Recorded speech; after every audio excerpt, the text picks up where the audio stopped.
अदीब के साथ आपकी मुलाकात कराते हैं।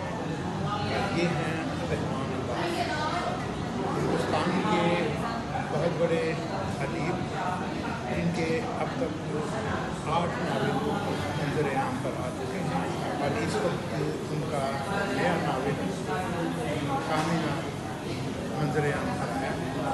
कामिना जो है ये इनका नया नावल है। रहमान अब्बास इंडिया में मुख्तलिफ जिस तरह के वाक़यात होते हैं उसमें भरपूर अंदाज में उसका बयान करते हैं। इस वक्त हम रहमान अब्बास से पूछते हैं कि का मुखिया का मतलब क्या है और इसमें क्या बयान है।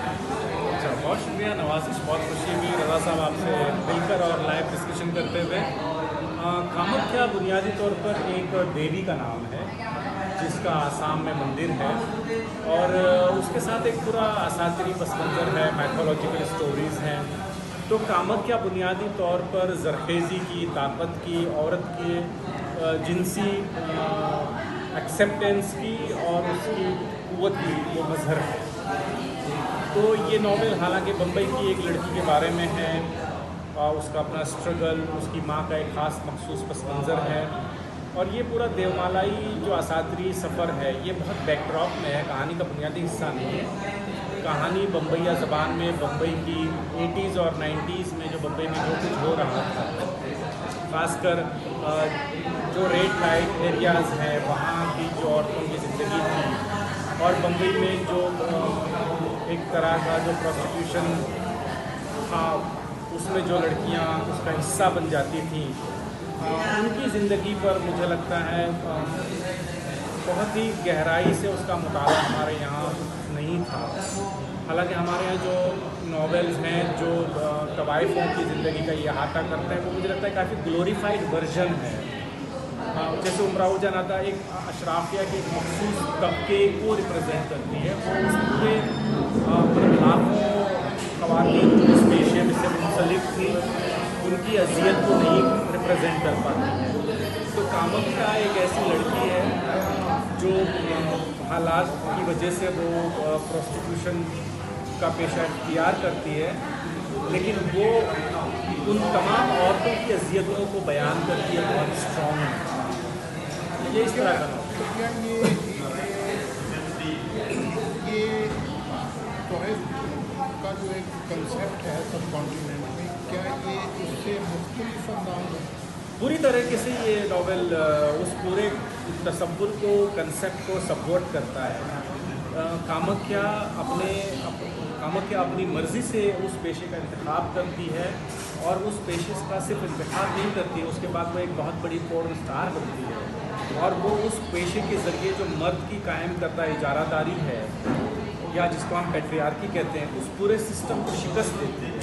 तो वो कामयाबी की एक पूरी मजबूत और ताकतवर कैरेक्टर बनकर नावल में उभरती है और पूरे उस सिस्टम को डिफीट करके वो अपने पेशे को एक्सेप्ट करती है, ओन करती है। लेकिन रहमान अब्बास मुझे ये बताइए कि हिंदुस्तान और पाकिस्तान के जो अदीब हैं और ख़ासतौर पर जो मुस्लिम अदीब हैं वो सेक्स को इतना ज़्यादा अपने नावल को ग्लोरीफाई करने के लिए क्यों इस्तेमाल करते हैं? मुझे लगता है कि किसी ने सेक्स को ग्लोरीफाई नहीं किया है। मुझे लगता है उर्दू का अदीब इस मतलब ये जसारत ही नहीं कर पाता है कि वो मर्द और औरत के दरमियान जो जिनसी रिश्ते की नौइयत है उसको लिख सके। तो मुझे तो ये काफ़ी ड्रॉबैक नज़र आता है। यानी अगर आप मंटो का ही अगर जिक्र करें तो मंटो ने जिन्स की जो एक बुकलमुनी होती है या उसकी जो हमारी ज़िंदगी में उसका जो एक रंग होता है, मंटो ने कहीं उस रंग को बहुत ज़्यादा खोजने की कोशिश नहीं की है। मंटो ने तवाइफ़ों के इस्तेसाल की कहानियाँ लिखी और कुछ कहानियों में सदे बलुगत की कुछ वाक़यात लिखे, रूह वगैरह जैसा। लेकिन बुनियादी तौर पे मुझे लगता है कि उर्दू अफसाना और उर्दू नावल जिन्स को समझने की कोशिश ही नहीं करता। मेरी तो ये शिकायत है कि और क्योंकि जो पूरा जो इमारत खड़ी होती है मर्द और औरत के रिश्ते की, चाहे वो शादीशुदा रिश्ता हो या शादी के बाहर का रिश्ता हो, उसकी जो बुनियाद होती है वो जिनसी रिश्ता भी हो, मतलब मोहब्बत के साथ जिन्स भी एक अहम पिलर। लेकिन उसको हम इंसानी इल्लत से निकाल तो नहीं सकते। हाँ, बिल्कुल नहीं। और उसको उसका इजहार होना भी चाहिए, लेकिन बाद अदीबों के यहाँ मैंने ये देखा है कि वो उसका खुलकर इजहार कर देते हैं। लेकिन मुझे तो आपके यहाँ वो वाला इजहार नहीं है, आपके यहाँ ढका छुपा इजहार होता है। लेकिन फिर भी मुझे एक बात की कि क्या जिसके इजहार के बगैर नावल को पजीराई नहीं मिलती, या हम सिर्फ पजीराई नहीं, ऐसा हरगिज़ नहीं है, ऐसा हरगिज़ नहीं है। मुझे लगता है कि ब्रदर हैदर के आप नॉवल देख रहे हैं तो उनमें कहीं पर जिन्स का कोई वाशिकात इजहार नहीं है, लेकिन वो नॉवल हमारे माशरे में मकबूल थे। जिलानी बानू के आप नॉवल देख लीजिए तो वो मकबूल थे। जमीला हाशमी के नॉवल तो काफ़ी नॉवल है, इवन अहमद अजीज़ को भी आप देखो तो बहुत सारे नॉवल निगार जो नॉवल हमारे यहाँ पढ़े जाते हैं जिनकी मकबूलियत है उनमें जिन्स उस तरह से मुझे तो लगता है कि जिन्स का एक्सप्लोरेशन ही हमारे यहाँ नहीं है। मैं तो ये कह रहा हूँ कि उर्दू में इवन उमराव जान अदा जैसा नॉवल वो उस खातून की जिनसी ज़िंदगी को डिस्क्राइब नहीं करता है, वो उसके रक्स को उसकी शायरी के ज़ौक़ को उसको एक्सप्लोर करता है। मतलब कहीं कोई नॉवल बड़ा नॉवल हमारा मर्द या औरत या किसी भी तबके के जिन्स को एक्सप्लोर करता ही नहीं। उर्दू नॉवल तो डरता है, और वो खौफ जो है मतलब मुझे नहीं पता कि किन नॉवलों का आप जिक्र करें जिनमें जिनसी बयानिया डोमिनेंट है, लेकिन महज जिनसी बयानिया तो बिल्कुल बेमानी चीज़ है जब तक वो नॉवल की पूरी जो एस्थेटिक्स है उसके साथ ना। सही।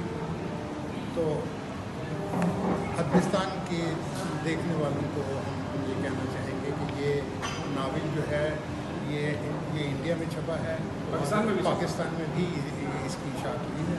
तो दोस्त जो हैं वो कामख्या को ज़रूर देखें, ज़रूर पढ़ें, और उसके बारे में रहमान अब्बास को अपनी राय से ज़रूर आगाह करें। अपने दोस्त रज़ा सिद्दीकी को इजाज़त दीजिए। बहुत शुक्रिया, बहुत नवाज़।